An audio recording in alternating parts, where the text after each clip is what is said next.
Ian Casselberry, welcome back to the program. Thanks for having me back, James. Yeah, anytime. So, who's a worse owner in pro sports than Daniel Snyder? Oh man, James Dolan, maybe. Dolan's pretty bad. Yeah, He's up there, certainly in the top 5. Absolutely. Hearing terrible things about Bidwell.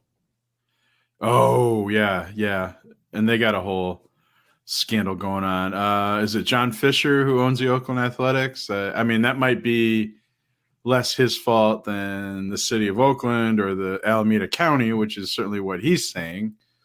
But that team's in a total shambles right now. Well, they got a possum crawling around in the broadcast booth.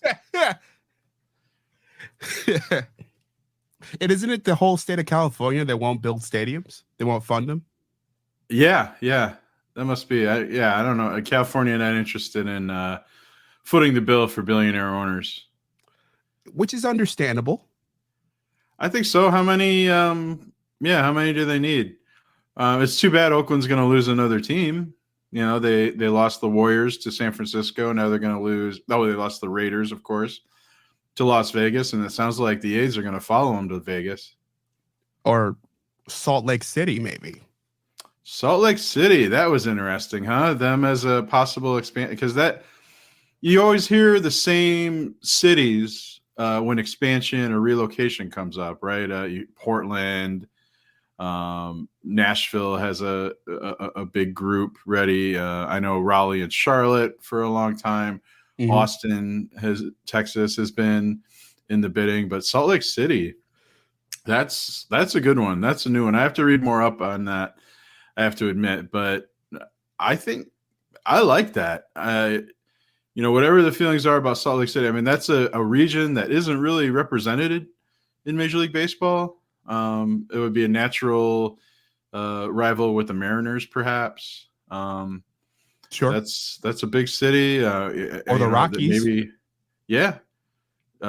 Maybe they deserve more than just the Utah Jazz there. That's very intriguing. I mean, I don't know how I feel about baseball expanding in general. I know that's kind of another topic, but it's always the worry that there's not enough pitching, but there probably is enough pitching now, especially with the way teams run their pitching staffs. You know, you don't have starters going, they're not going to throw 200 innings a season anymore. Maybe they go 5-6 innings. You build up these big bullpens. So I think you can find enough guys who can throw 100 miles an hour for one inning to build up. I assume it's 2 more teams. But yeah, Salt Lake City, that is really intriguing. All right. Before we go back to the Commanders, I want to follow this down this baseball rabbit hole. So, I mean, of the cities you've heard about this idea of possible expansions, for those who don't know, Salt Lake City, Gail Benson, not Gail Benson. No, that was the New Orleans Saints. Gail Miller, the widow of Larry Miller, who owned the Utah Jazz, is heading a group with a couple former baseball players who are from the Utah area to hopefully bring Major League Baseball to Salt Lake City. And among a myriad of other rumors about expansions and of course moving, as you mentioned earlier, Ian, that Oakland's been a long believed to move at some point. I mean, it's something that Billy Beane has talked about forever. I think he's left the franchise at this point, but he talked about this like 15 years ago. Like, it's been a long process of whether we get an actual stadium somewhere in California or are we going to actually get the hell out of here? It sounds like, I mean, there have been 2 to 3 stadium initiatives in the Bay Area that I can think of. The latest was, I think it's called the Howard Terminal out on the bay there. And that sounded like it was ready to go until, like you said, the state of California and the people aren't interested in paying for it. So without that, they, Las Vegas, I'm sure Major League Baseball wants to be in Las Vegas. The A's would be a prime prime candidate. And they've had, that stadium has just been a joke throughout the game for so long. I mean, they had raw sewage building up because the pipes are flooded. They've had dead mice in the vending machines. Yeah. Now, I mean, this possum in the broadcast booth. There are seats that are literally unfit to be, like, they can't be used. They have to be fixed, or they're either unusable, or they have to be stuck together with duct tape. There's cracks everywhere. I mean, at some point, it has to be a public safety issue, right? It's certainly public health if you have sewage coming out into the stadium. But I think Oakland, and Rob Manfred won't come right out and say it probably, but I think he wants his new shiny toy. I think he wants the sport to be in Las Vegas. Las Vegas has proven it can be a sports town now, or a professional sports town with the Raiders. LeBron's talked about he wants to be part of an NBA team there someday. So it's going to happen. So if it's not the A's, would you rather a team relocate there, or would you rather give them an expansion franchise? I think you take care of two problems if you move the A's to Las Vegas. And then expand to 2 other cities. Yeah, because then you get everything, right? Because then you still get those 2 cities. And a massive expansion fee for both. Massive expansion fee. You get another thing about Salt Lake City. I don't know what the TV market situation is. That's such a big deal in baseball. I don't know if the Mariners are part of that, or the Rockies even have that TV market. But I think that's something that could be negotiated if, it's not like a situation like the Nationals and the Orioles sharing the same area, or Iowa having rights to 5 different teams. So sure, 5 different teams are blacked out. I don't think you'd face those same issues. Someday we might have to devote a whole segment to the blackout issue in Major League Baseball, and what a debacle that is. It's one of the strangest arguments that any pro sports has made against its fans. It seems deliberately, almost punitively anti-fan. Absolutely. Again, I brought up Iowa, to have 5 teams that you can't, why bother buying MLB TV unless you're a fan of, like, the Dodgers or absolutely the Yankees. You can't see the nearby teams. And I know there are other regions like that too. Maybe the first step of that is this, with Bally's being in a lot of trouble and having trouble, or refusing to pay teams like the Reds and the Padres and the Indians and the D-backs. And if Major League Baseball takes over the rights, the broadcast rights to those teams, and ends up streaming those teams, maybe that is the first step to ending, or at least somehow altering these blackout restrictions. Yeah, I think blackout restrictions overall in sports should probably go away completely, especially with so much money, with these leagues depending so much on the money from these networks in order to prosper. I think it's unfair to us all across the board. I also find as a great example. I live in Western New York. For those of you who probably heard this before, but I watched the Buffalo Sabres play. And I can't watch them on streaming, even though they are. If you're out of market, you can watch them on streaming. I can't watch them on ESPN Plus at all because we're blacked out. Are they a Bally's team too, or no? They're not a Bally's team. They're an MSG team. Oh, okay. But which is even worse because they want to charge us $30 a month. Ugh. Yeah, no, that's also ridiculous. I mean, yes. I think the Bally's is charging what? I think $20. The MSG is charging $30. Wow. Yeah, and I understand Nesson in Boston is going in the $30 a month range as well. Oh man, that part of me thinks that the Boston fans will pay that, but $30. Yeah. It's excessive. I know. Do you say like, well, baseball? You're talking about 6 months. Mm-hmm. Bruins and Celtics. You're talking. Well, I don't know. Are they on NESN? The Celtics are not. Oh, right. They're on the NBC Sports NBC Network. Boston. That's right. But I do believe the Bruins are. Obviously, the Sox are. That's terrible. Yeah, but how do you? Yeah, I mean, sometimes I wonder. I mean, was cable that bad? I mean, I'm saying this as somebody who is very strongly considering cutting the cord, and I don't. I mean, I watch. My local baseball teams are the Atlanta Braves and, strangely, the Cincinnati Reds in Western North Carolina. Wow. Yeah. It's strange. Reds. I don't get the. Yeah, I have to. I cannot watch the Reds on MLB TV. They are on Bally's Southeast or something like that, or Bally's South.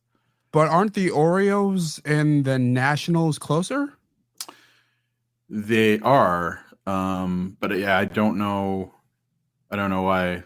Because of what is their network? That network is well, there's the Maryland. Yeah.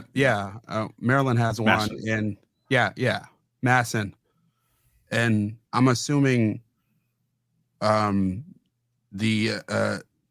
guessing the Nats are on a different one. I don't know for sure. Yeah, I can't remember, because that was a big issue for a long time, is that they were on Masson, the Nats, but they weren't, despite being so much more successful a team, they weren't getting that much money, because that was the arrangement that the Nats made when they moved into that market. And Peter Angelos, the Orioles owner, just said, that was the big holdup toward the Nats moving there, I think. So the Nats were forced to take this punitive offer, or this rights deal, which they get very little money. Yeah, you're right. Though I should be in the Orioles and Nats market as well. Maybe just because we don't get Masson on our cable system. But anyway, yeah, I do wonder. I wonder if having cable was so bad. But again, I say that knowing that people who get YouTube TV or Hulu are probably saving half or paying half of what they did with cable, depending on what cable package you get. Yeah, depending on what package you had.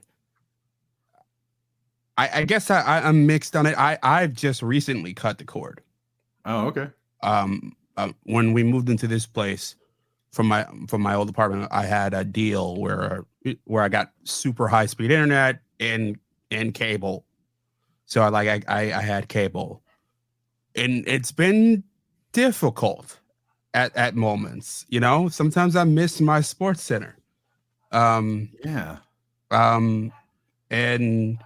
working around. That's what I wonder. Would I miss? I don't know. I mean, I've been that cable watcher where I'm just flipping around, and it's for some reason I think this really got worse with COVID. But like I'm always on TNT or TBS or FX. Like, what Marvel movie is on tonight? Even though I've seen them however many times.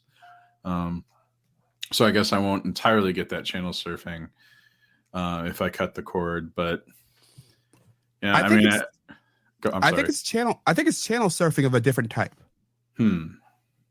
Yeah.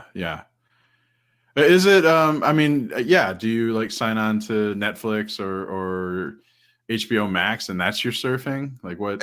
Essentially, yeah. I mean, or like I have the Disney bundle. Okay. Yep. So I'll tune into Hulu, and Hulu's hooked up into ESPN Plus and all the Hulu. So I'm flipping through what games are being live streamed on ESPN Plus there, plus except movies, documentaries, all that. Then you have things like Pluto TV. Oh yeah, where you are literally just going through channels, like a zillion channels, and And then you have, of course, Netflix and HBO Max, which are, similar in that you are just going through what documentary do you want to watch? Right. What show do you want to rewatch? That kind of thing. Yeah, I mean, I think I'm mostly an HBO Max and Disney Plus watcher right now. Maybe that'll change a little bit depending on the time of year and whatnot. But yeah, for sports fans, cable still seems like the way to go. It's a good deal. Yeah. But I mean, I certainly wouldn't begrudge anybody who, wants to pay $75 instead of $200. Well, the problem with it was that it was a good deal for us as sports fans, but it was a bad deal for everybody else. Yeah. The fact that the average cable user is spending $9 a month on ESPN, even though on its highest rated night, it'll get non-football night, it'll get maybe 1 million viewers. Yeah. Which is that's patently unfair. Yeah. I mean, the people who don't watch sports, like you're paying, like you said, they're paying for ESPN, they're paying for MLB Network, NFL Network, etc. Sure. The regional sports networks, and I mean that's where these networks get their money from. That's where they can get so many billions from. That they can't get the same rights fees or service fees, carriage fees from streaming that they can from cable. Which you're seeing, and that's going to be a problem with, like we talked about with Major League Baseball and some of these teams. If, say, the Reds decide they don't want to be in Bally's anymore, and Major League Baseball takes that over, I don't know the number off the top of my head, but what if the Reds are getting $50 million a year from Bally's, and then where does that money come from? They're not going to get $50 million from people signing up for streaming. Yep, not at all. So, I mean, does that create even more of a disparity between, say, the Yankees and the A's or the Reds? It certainly could. Quite likely. And I expect it. And I think it'll probably lead eventually to labor trouble. Yeah. Yep. And another hard strike. Which, at least down the line. Man, oh, man. Yeah. I mean, I know baseball just got done with another labor stoppage. That's the last thing people want to hear. Yeah. Well, to pivot to the Redskins, I can't stop calling them the Redskins. It's just I can't stop. The Redskins / Commanders. You're commandeering this discussion to another topic? Oh, yeah. I'm commandeering. It's hail to the Commanders. Oh. Do you like that name, by the way? It's terrible. It's just too much. It's too long a word, I think. Yeah, it's too long a word. It's like an XFL name or a video game name. I mean, what does it really say? Does it? I mean, I guess you could say the same thing about Redskins, but you also can't shorten it. Right. You can't. What are you going to call them? The commies? That doesn't work. The comms? Yeah. I get wanting to rebrand, with all the controversy. I understand. But I think that was just a poor choice. And that speaks to why Snyder was probably the worst owner in sports. And, well, he still is. Still is for at least, however many months, maybe. So it sounds like this is going to happen. Do you believe it?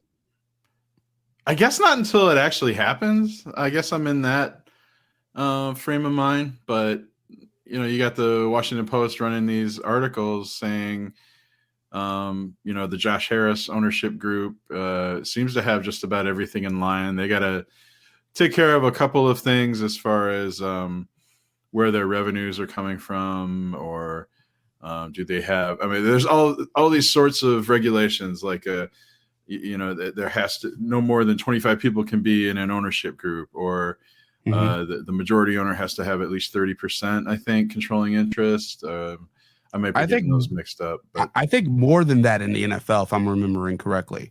Okay. In the NBA, it's 30%.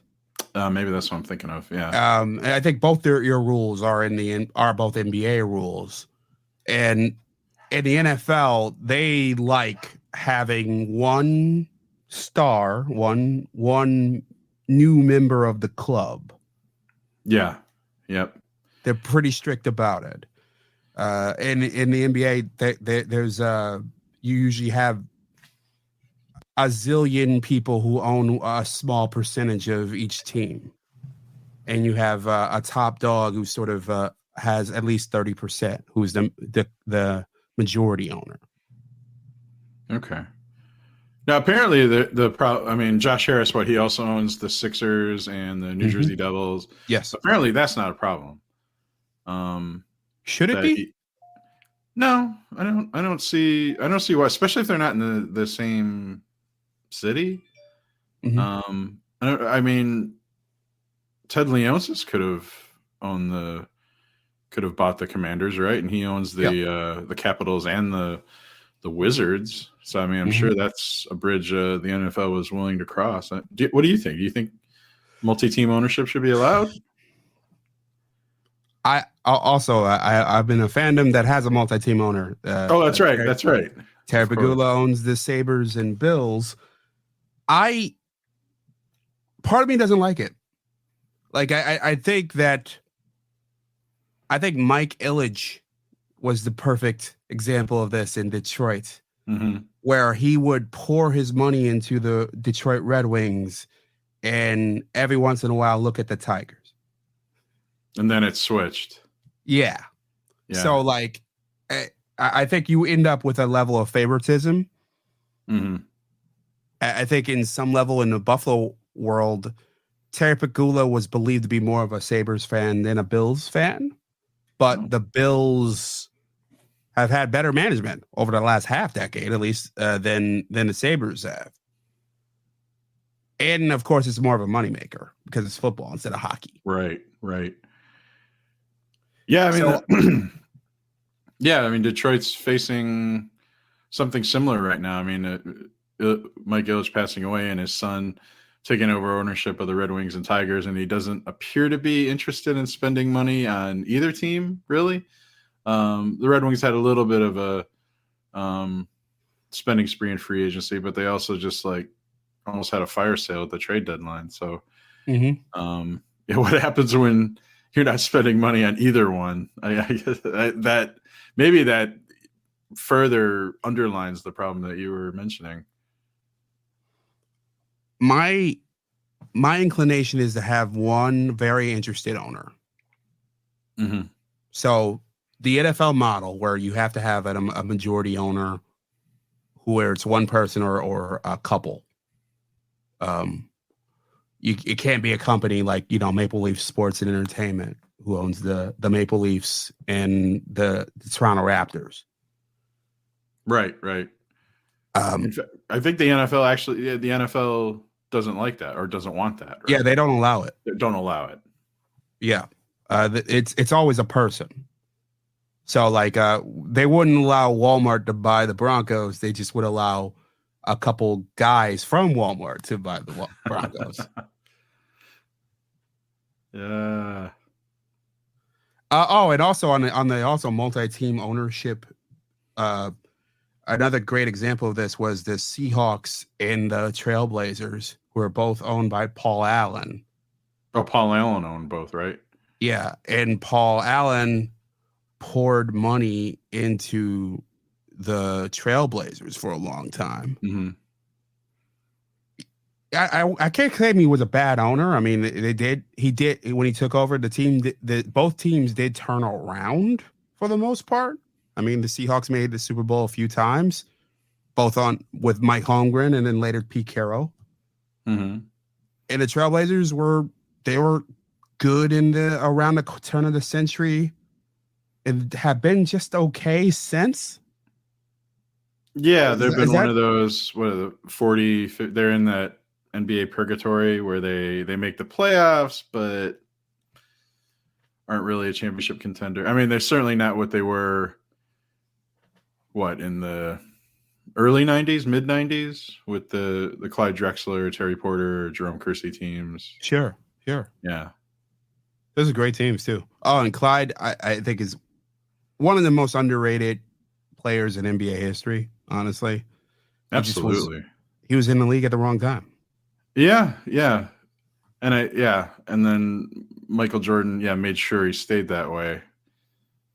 Without a doubt. In the what was that, the '93 finals, '94, 92. '92? Okay, I think 92, because 91 was the Lakers and Bulls. that's right. Okay, That was the second one, and then of course it was Barkley versus Jordan in his third title win. that was okay. Yeah, all right, that sounds right.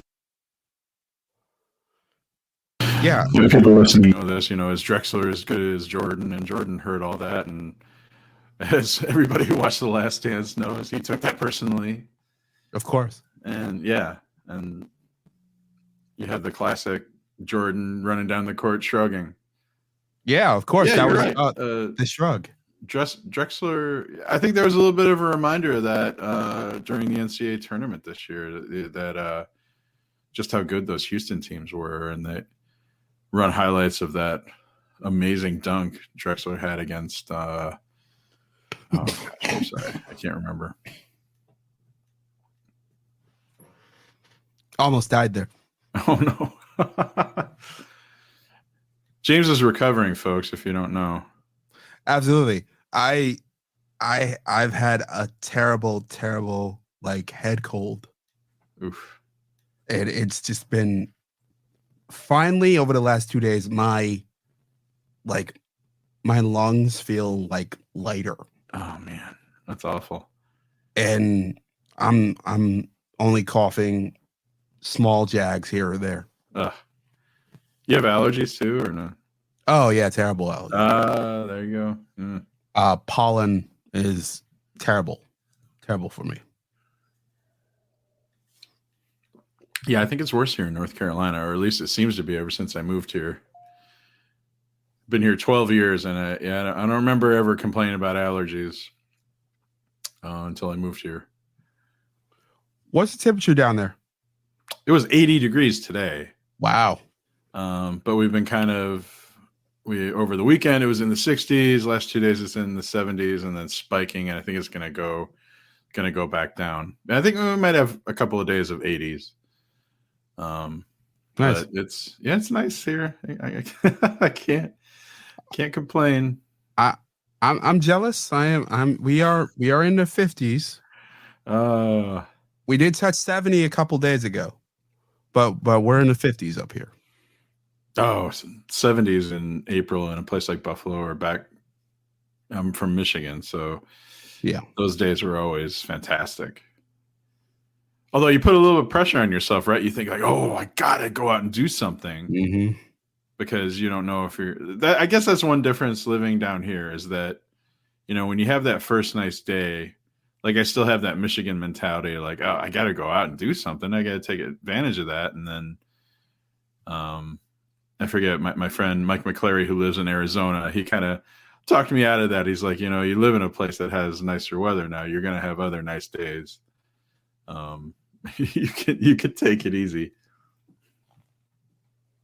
Yeah, I think there is this pressure. I certainly, and when you see it the most, and you from your Michigan days, I'm assuming you've had a similar experience. It is January, usually like late January, and you have the rare 60-degree day. Oh yes. And it looks like the 4th of July. Like everybody's out, dudes in shorts. It's like, it's like it is a 90-degree day. Like shorts and 60-degree weather is my favorite. Yeah. People are just all into it. It changes your like, it's something about being in a deprivation of winter, and then just emerging into this warmth that's just like, oh. But you just hope somebody doesn't say, "Oh, I wonder if this means winter's over," because it's not. Yeah. Next week. Yep. The next day. Yeah. Sometimes you just get slapped in the face with just like, oh, here's 6 inches of snow.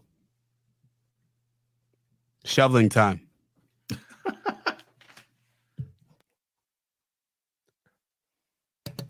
Should we move on to Draymond? Okay, yeah. Poor old Draymond Green. Well, would you like to set this one up, or should I? Yeah, so Draymond Green, he got suspended. He'll be suspended for game 3 after the incident in game 2 where he stomped on Domantas Sabonis's chest. And I think, well, it also caused kind of a scene after he was ejected, right? Like taunting the fans and not exactly leaving the court quietly. But there's some controversy as to whether or not Green should have been suspended. And then the person in charge of discipline for the NBA saying, well, this is more of a case of Draymond Green is a repeat offender. This is a pattern with him.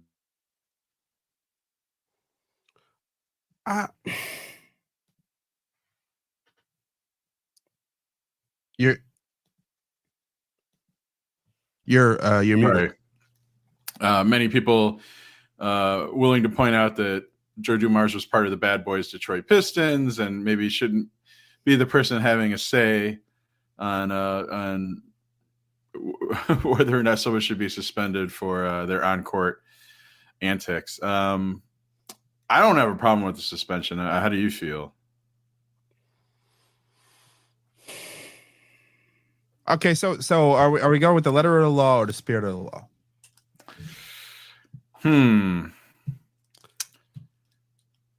I get. Wow, that's a great question. Let's say spirit of the law, since it's the playoffs. Spirit of the law, he's got to be suspended. Yeah. Letter of law, no. Okay. Because it's clear, it's clear. Sabonis was held his leg. Yes. And before that, he dragged down Klay Thompson on a rebound and fell to the ground, and that's when he reached out to grab Draymond's leg. But I mean, Draymond could have could have not tried so vigorously to shake himself free or to demonstrably stomp on his chest. I don't know. Is it because this is the playoffs that they made that decision, you think? I think it's because it's Draymond. Yeah. Draymond's got a history. Draymond punched who did he punch in the balls? Steven Adams? Yes. Is that right? And then there was a LeBron incident in the finals. Yep. Kicked out with his And he's known for being demonstrative and collecting technicals. And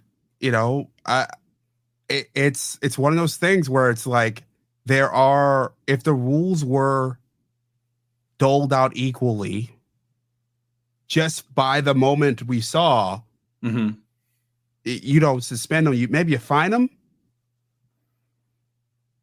but you don't suspend. Do you think there's more outrage over him being suspended because the Warriors are down 0-2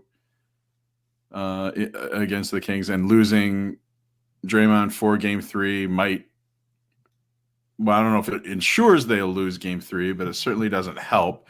If the Warriors had a 2-0 lead or if this series was tied 1-1, would people feel differently about that, do you think? I think so. Yeah. I think that seemed to be Stephen A. Smith's argument on First Take was that, 1, this is the playoffs, should have let that go. 2, this could end up really affecting the outcome of the series, which is possible. And the outcome of a dynasty. outcome of a dynasty. But I also think that's somewhat taken away from how well the Kings are playing. Oh, it absolutely is. Yeah, I mean, they have no answer for De'Aaron Fox, who, I mean, I don't know how many people watch the Kings this season. I mean, maybe if you were keeping an eye on the NBA, you see, wow, Sacramento is really good.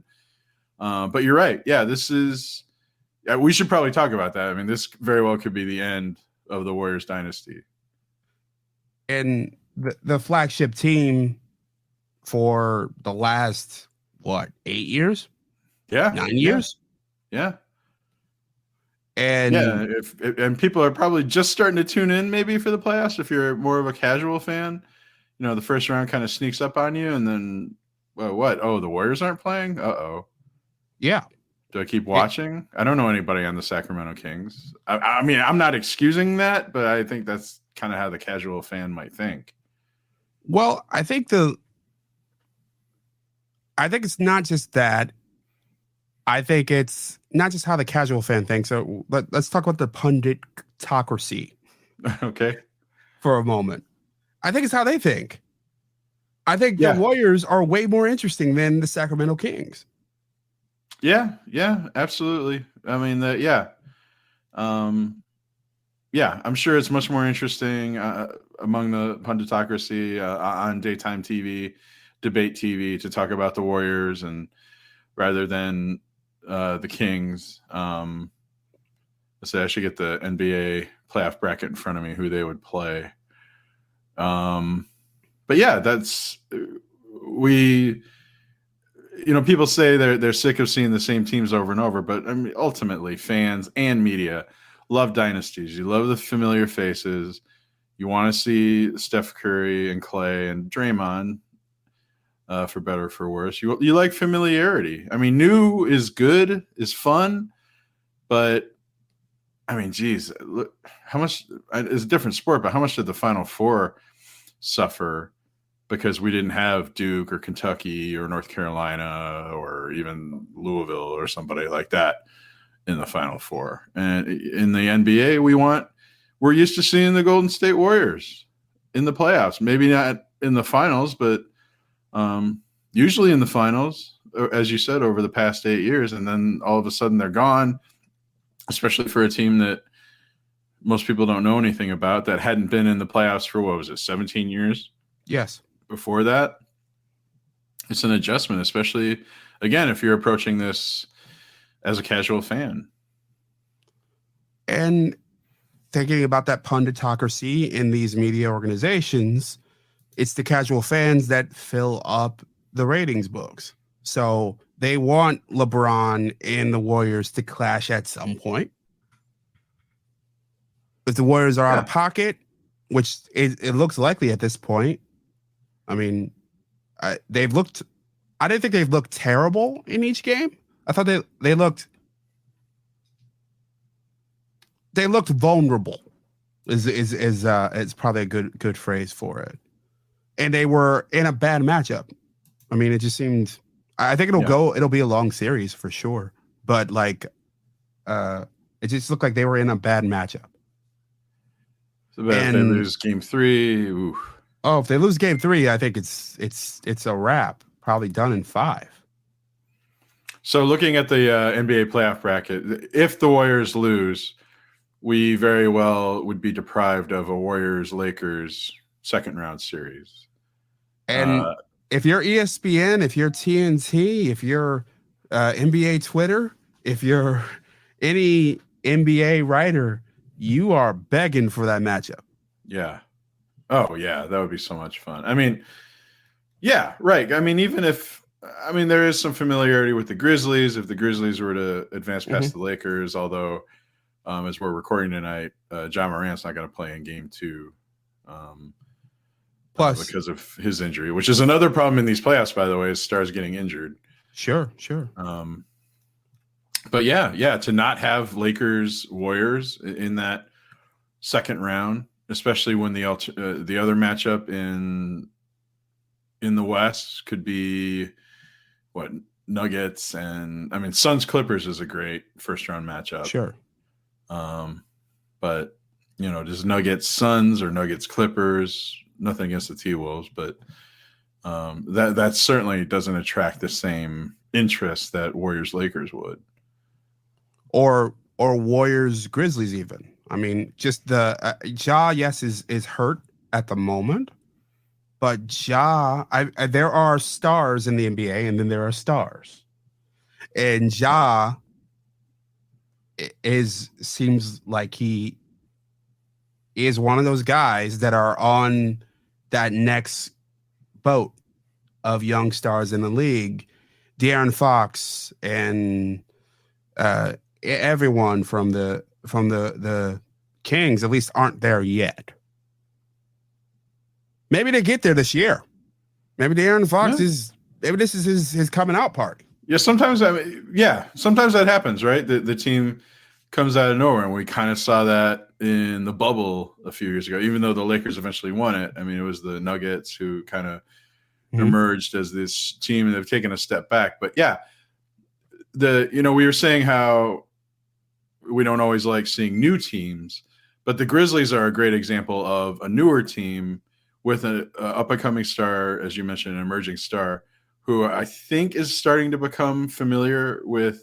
Certainly, they're familiar with NBA fans, but like I keep mentioning the casual fan or the mainstream fan that's checking in. I think the Grizzlies are an example of, yes, a newer team that is ready to emerge, and I think would attract, would create a great matchup, like you said, with the Warriors. But yeah, I mean, if you have a De'Aaron Fox versus John Morant, if it worked out that way, I think that could be really good for the sport too, especially if it was a longer series. On Ja for a moment, as sports fans are aware of, but I'll summarize it quickly. He got in some major trouble a couple of months ago. He was brandishing a firearm on Instagram Live in a club, and among other problems. Do you think that's hurt his star or helped, or both? Ooh, it certainly helped his notoriety, his profile, but I don't know if that's helped his stardom. If you're saying that's not the type of thing you want to be associated with top stars in the game, I mean, obviously it's just very, very poor judgment by Ja Morant, and what the reaction was to it can be another subject. But I think it's raised his profile, for better or for worse. Though, how do you see it? I want to parse the notoriety versus stardom. I'm not sure that those are as different as you pose them. When I think of a star isn't necessarily a positive thing. It's sort of essentially just a high level of notoriety. I mean, at least that's how I look at it. Is that how you look at it? How do you look at it? I guess, I don't know if it's the same thing. I like to apply what I call the mom test to, if my mother has heard of you, you're a star. Okay. And my mom has heard of Ja Morant because of this off the court stuff, not because, he's an amazing dunker and a budding superstar. Okay. So I guess that's the line I would draw between notoriety and stardom. Is why does my mother know who Ja Morant is? Okay, how many actual stars are in the NBA? Yeah. LeBron, Steph Curry, Kevin Durant. Oh, Kevin Durant. Do we put Donovan Mitchell in that category? I don't know if we do. No. No, not a chance. So is that it? 3? Or are we forgetting? I don't think Jason Tatum or Jaylen Brown are in that. Not yet. Klay Thompson. Giannis. Your mom would know Giannis. Yeah, maybe. because of that Disney Plus movie. No, I think she knows. She does. Yeah, I mean, Jokic isn't really Yeah. in that category. Joel Yeah. Embiid. Ooh, that's a good one.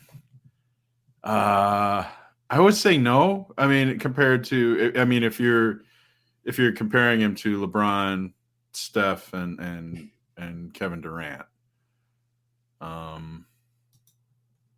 don't know. Does Embiid belong? I mean, obviously he's a star, but is he? Well, notoriety. Or are they different? Like you were saying, maybe. Yeah, I think they're different. I think he doesn't have the. I don't know that he's in the Gen Pop.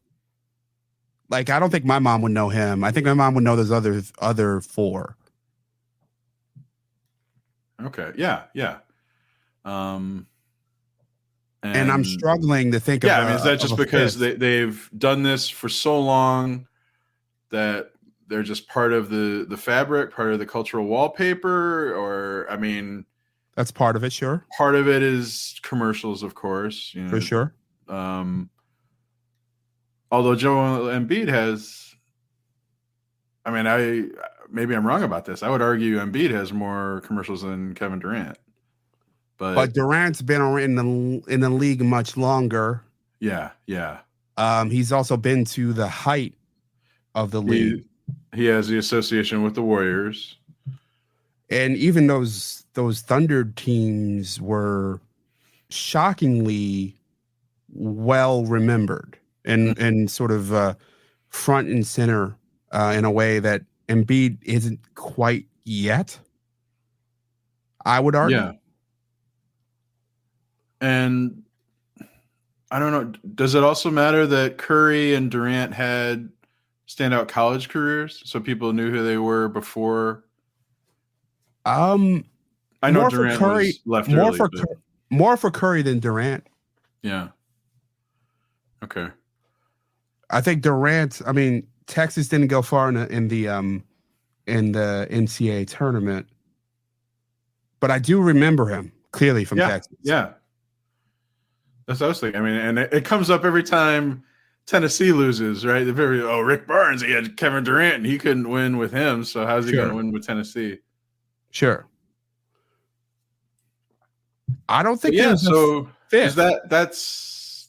I think that's the list. Bad, right? That Trae Young. There's another guy we didn't mention, but no. Yeah, Luka. I agree.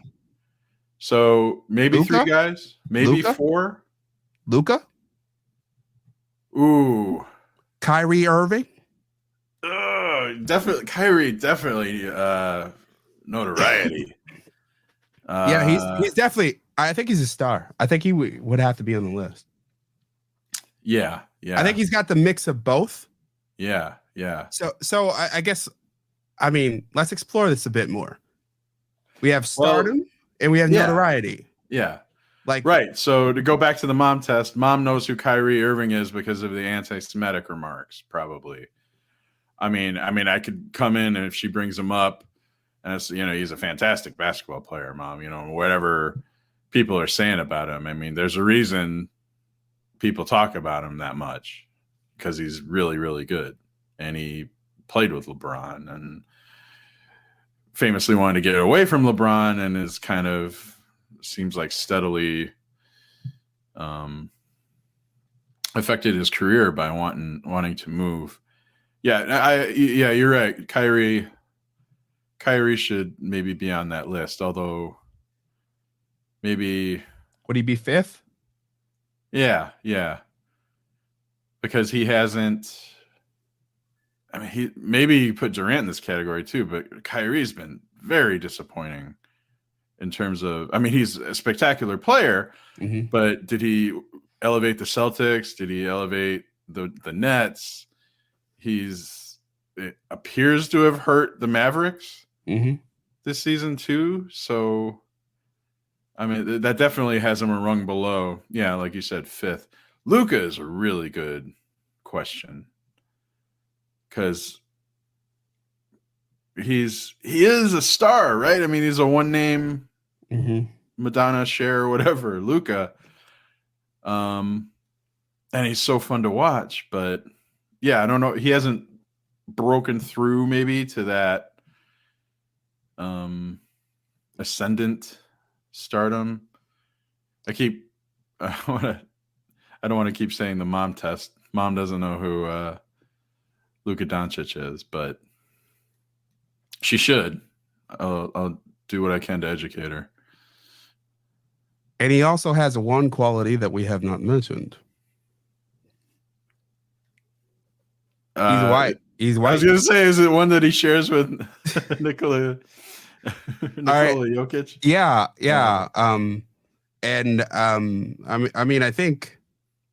I do think in some ways that helps him in terms of his star power potential. In terms of where his ceiling is, I would agree he's not quite there yet. A deep playoff run, if he carries the Mavericks to the finals, like I could see him just exploding in a way that we haven't seen anyone explode in since Steph Curry. Yeah. And the race question is a really good one because it's come up in this MVP race, right? Notably on TV a lot. Yeah, on TV a lot. He's definitely a face. There's a reason the Mavericks get these national TV games or they play on Christmas because of one guy they're going to show. So and like you said, he is in one way he is not like the others. Yeah, one of these things is not like the others. One of these things just doesn't belong. I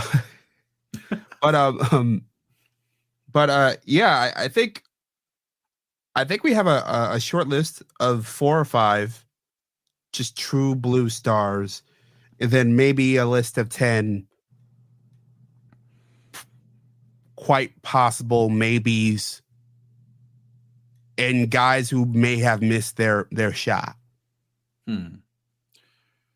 This is making me think. I don't know if we want to go this way or move on, but let's keep going.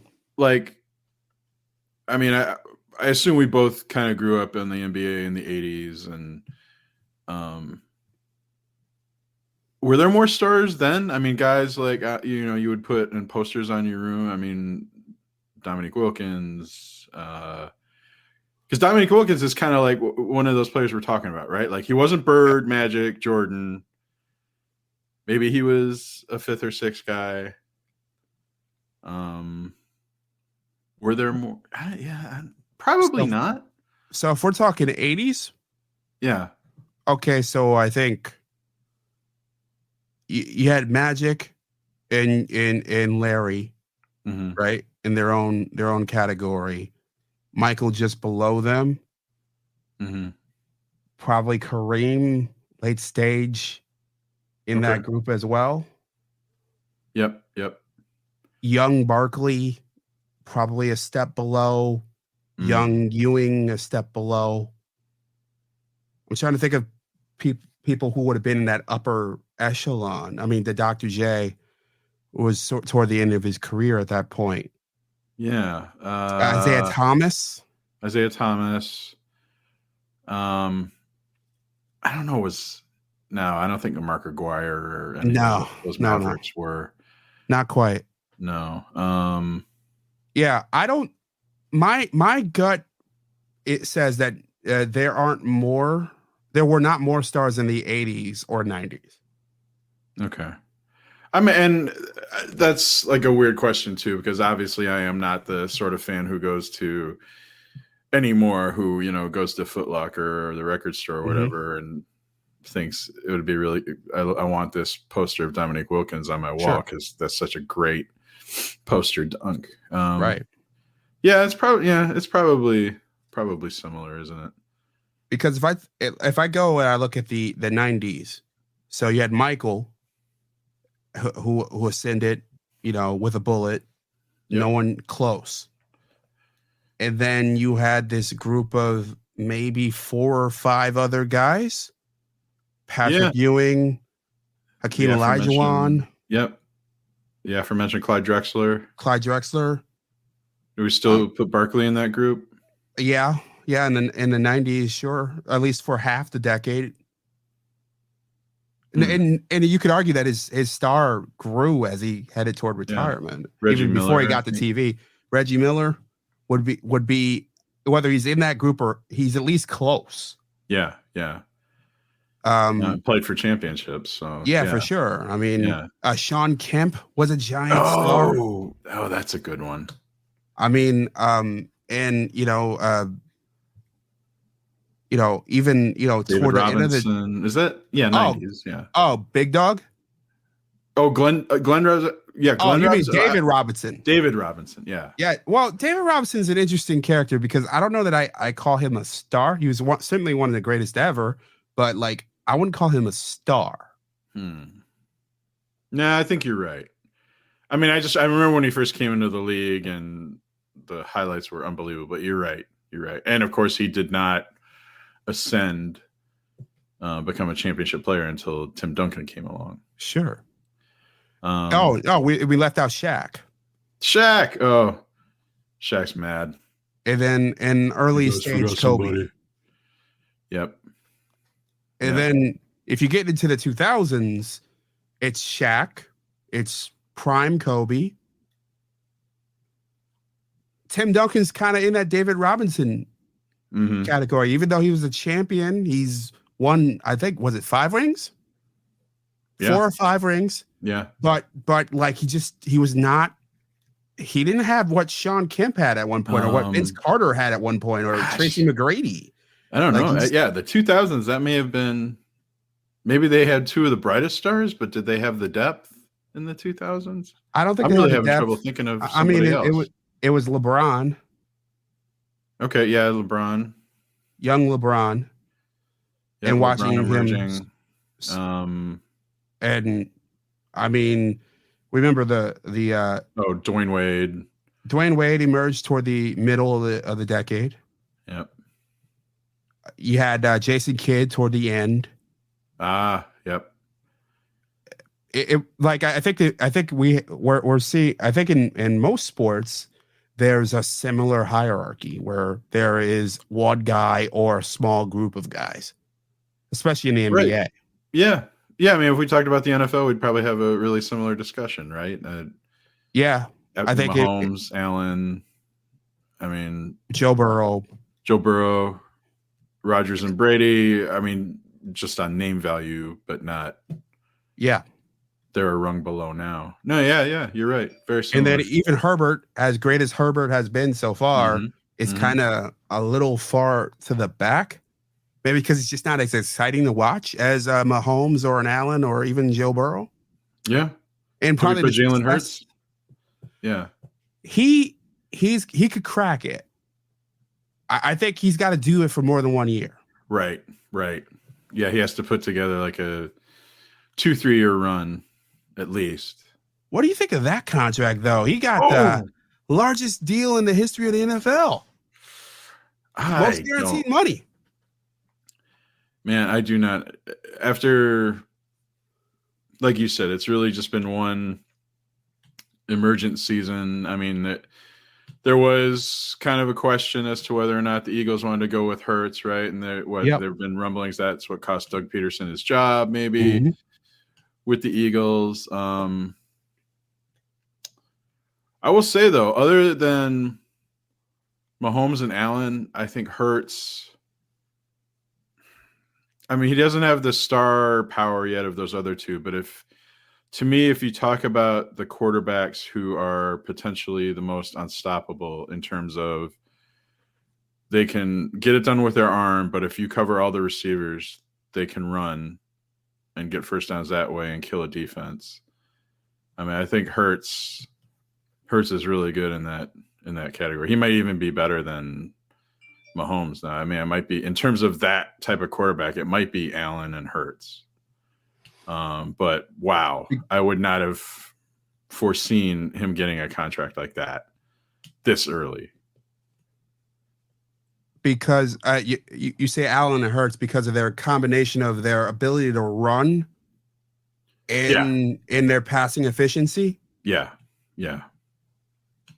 Because when I think I tend to agree with that, because when I think of Mahomes, I think of him as more elusive, just hard to tackle, and he throws the ball away, or he finds a guy at last moment. Mm-hmm. Or just somehow scrambles for that 10 yards. Yeah. But for the first down. But yeah, Hurts and Allen, I mean, they are weapons as runners as well.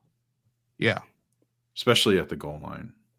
Yeah. Oh, yeah. Especially at the goal line. Yeah, absolutely. Allen's much bigger. So that probably gives him the edge. Yeah, he's 6'4", 6'5", and like almost 240. Yeah. Yeah. I mean, he's a tight end playing quarterback. And Hurts is barely 6 foot tall. Yeah. But I would guess about 200 pounds, I would imagine. Yeah. Yeah. Yeah, I think those two, in terms of ability to run, elusiveness combined with passing, I think. Yeah. Well, I gotta bring up Lamar on both notes. I mean, A, where does he fit into that equation? And B, what do you think he's thinking about his contract? For those who don't know, and I would imagine just about anyone who's still listening to us right now will probably know this, but Lamar is negotiating his contract with his mom as his agent. Not having an agent, and I think actually this is one thing I don't know about the Hurts contract. How much of that was guaranteed? Because I think that's one reason why Lamar Jackson doesn't have a contract now. It was the highest guarantee in the history of football. Wow. Okay. So higher than Deshaun Watson. Actually, higher is the wrong way of putting it, because all of Deshaun's contract. Okay. Yeah. Right? Yeah, you're right. I misspoke. It was the highest guarantee aside from Deshaun Watson.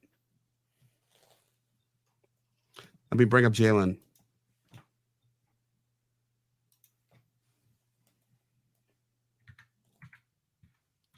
Okay. Mm-hmm. 255 million is the total. I think it can go up another 20 million if he hits certain escalators. Okay. And then it's 179 million in total guarantees. Okay. Including 110 fully guaranteed at signing. And by next league year, meaning March 2024, 125 million will be fully guaranteed at that point. And he has a no trade clause as well, which blew my mind. Yeah. Yeah, because that's changed in the NFL. I mean, originally you didn't trade quarterbacks, but how much of, I have to look up here, how much of Watson's contract is guaranteed?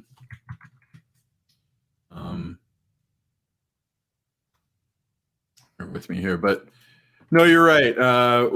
Did I overlook Lamar Jackson there? I don't know that you overlooked the comparison. I wouldn't say you did. I mean, when I look at consistent passing stats, I look at Hurts and I look at Allen, and they're more impressive as passers. Also, he's in a system, or has been in a system. Obviously, there's a new offensive coordinator coming in now, Todd Monken from Georgia. Right. So he'll be in a different system if he goes back to the Ravens. But the system that they've been running, which is basically Lamar ball, is not putting him into position to succeed as a passer. Yeah, I mean, my first reflex was to say Lamar is not the passer that Allen or Mahomes is, even Hurts. But to be fair, the Ravens receivers are not good. Yeah. He's got Mark Andrews, and who's amazing.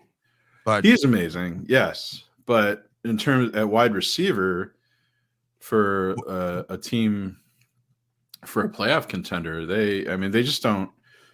First of all, they don't invest much money in the wide receiver position. So, I mean, is it fair to say Lamar's not as good a passer because he just doesn't have the same talent? He's not throwing to the same talent that those other quarterbacks are? Probably not fair. Mm-hmm. I mean, he doesn't have a Steph Diggs. He doesn't have AJ Brown. Right. I don't think he has a Devonta Smith, or even does he even have a Gabe Davis? I'm not. I don't know that he does. I know they brought in OBJ, and they totally overpaid for him. Yes, but, $15 million for a guy who had 2 ACL tears in 2 consecutive years. Yeah. I mean, that seems insane. Yeah, is that to appease Lamar? Fantasy, we got you some help. That's what's on the rumor mill. The rumor mill was he said he wanted he said, bring me OBJ and bring me Hopkins, and we'll talk. And the Ravens apparently told him that this is rumored that they couldn't afford both. Which I didn't know that. I would have said they should trade for Hopkins, but yeah, I would have taken Hopkins first too. I mean, I don't know what the Cardinals were asking for in return, but I don't think they would have had to give up like a first or even a second. And they also, I don't think he wants to go there. I mean, if you hear the rumor, he wants the Chiefs, he wants the Bills. Oh man, if he went to the Bills, oh my goodness, that'd be crazy. I'd be cheering. Diggs and Hopkins. Oh, and I mean, him next to Travis Kelce would be crazy. I'd be afraid. Does the Chiefs? I mean, obviously they have Kelce. I mean, they do have good. Well, I shouldn't say, because they had Tyreek Hill until this past season. I was going to say Mahomes hasn't necessarily had top shelf receivers either, especially once they traded Tyreek Hill.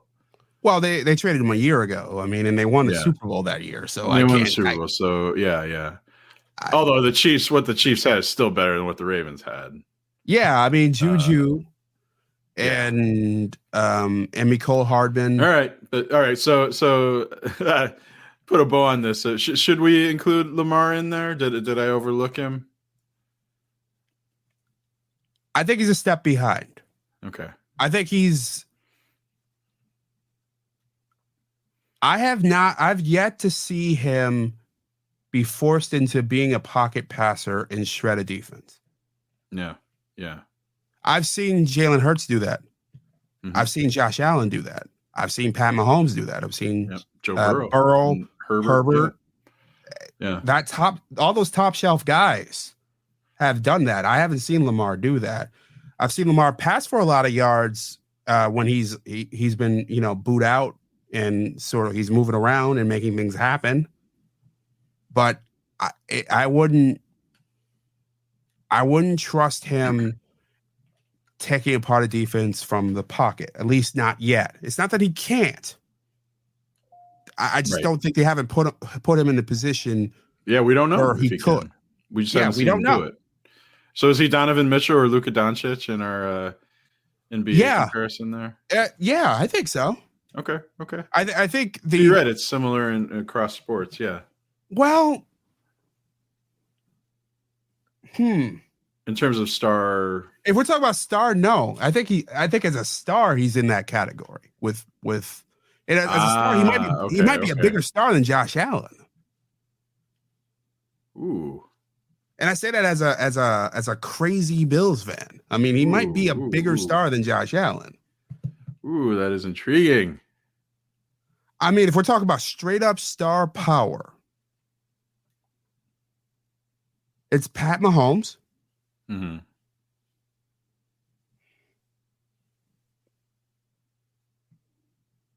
Is it still Aaron Rodgers? I mean, probably. Tom Brady. Brady's retired.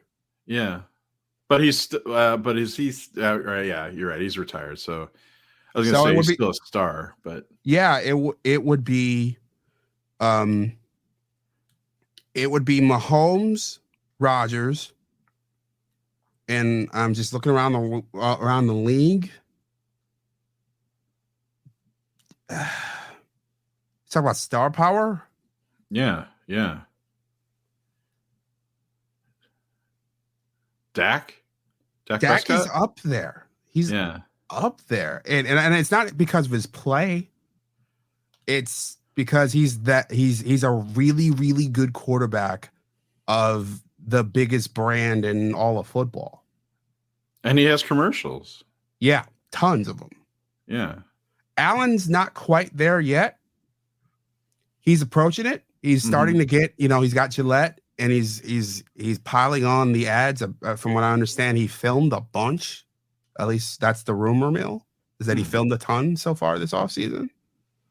I'm sure that's coming. Yeah. And Lamar's been an MVP of the league. So Allen actually has higher to go, because if he gets all these commercials, like you say, he's going to break through even more, even higher. I think so. I think there's more in terms of just pure notoriety in star power. I think Allen is probably in that next group still, probably with Hurts. Should we talk NFL draft, or do we have time? I know we've been going on for a while here. Yeah, sure. I mean, I think you asked a very good question when we were trading messages back and forth. Well, yeah. I mean, you're a Lions fan, right? Yeah. I'm a Bills fan. And my guess is your timeline, like my timeline, has been flooded with mock drafts. Absolutely. And I seek them out, especially early on. I have tried to avoid them in the last couple of weeks. I can't stand it anymore. But at first, yeah, I want to know. I mean, Detroit's got 2 first rounders. So, yeah, I'm very, very excited. But like you asked, what's the appeal? You were talking about the mock drafts? Well, I'm talking about both the NFL draft and mock drafts. I mean, what if you back away? Just releasing my football fandom and just speaking about this as purely media content. All right, what are we doing? We're literally listing the possibilities of hires. Yeah, of 32 teams. I mean, part of it is just the appetite for football, right? I mean, we just can't get enough, even when they're not playing. We still love talking about it. I mean, I think the 2 most popular sports in this country are the NFL and college football. And the draft is kind of the combination of the 2. You know, it's affirmation that Bryce Young was the best player we saw in college football, and he will probably could be the number 1 pick. It probably will be top 2. So there's that carryover. I mean, there are fans who are just college football fans or fans who are just NFL fans. So it's not like this perfect Venn diagram. I understand, but yeah, the appeal of it, I think part of it is I'm going to say this, and it's probably not going to come out right. It's going to sound like I'm ripping people, and I really don't mean to. But everybody thinks they're a draft expert, right? Or not everybody, but most people do. Like even, and I am not. I mean, so much credit goes to people who have made careers out of becoming draft experts. Right. I tip my cap. I envy them. I think, geez, I wish I'd have thought of that. But you know, like you said, your timeline, my timeline is full of people who are just armchair draft experts. Do we know? I mean, like people say, yeah, you know, I watched his tape. I watched Tyree Wilson's tape, so I know he's going to be a good edge rusher. I mean, no, you watched his tape, or you just watched his games like I did? I mean, I don't claim that I watched Bryce Young's tape. I just watched Alabama every week. But yeah, I don't know. I think everybody thinks they're a draft expert in some way. I think that's a big part of the appeal. I think it's it's a combination of that, like, of thinking you're the expert, and I think just have you gone to the draft machines where No. you go to like PFF has one, Pro Football Focus, Mm-hmm. where they all the players who are listed in the draft are in there, and you simulate the draft, and I'm Okay. drafting as the Buffalo Bills, so I'm waiting to pick 27, or I have the option to trade up. And it's I think it's a bunch of grown men who It's a are, form of fantasy, I guess, huh? yeah, absolutely. I think that's certainly it. It's fantasy. Can you trade up in these draft machines? Some do, yeah. Some you can. You can trade up, trade down. That drives me crazy in the mock drafts, though. I mean, I understand there will be trades, so you can't just go by the regular draft order. But to me, that just adds a whole other level of speculation. That now some people, Mel Kiper or Daniel Jeremiah, or Yeah, like they probably know. I mean, I'm sure they've talked to people, so they think there's a strong chance that somebody could make a trade with the Cardinals at number 3.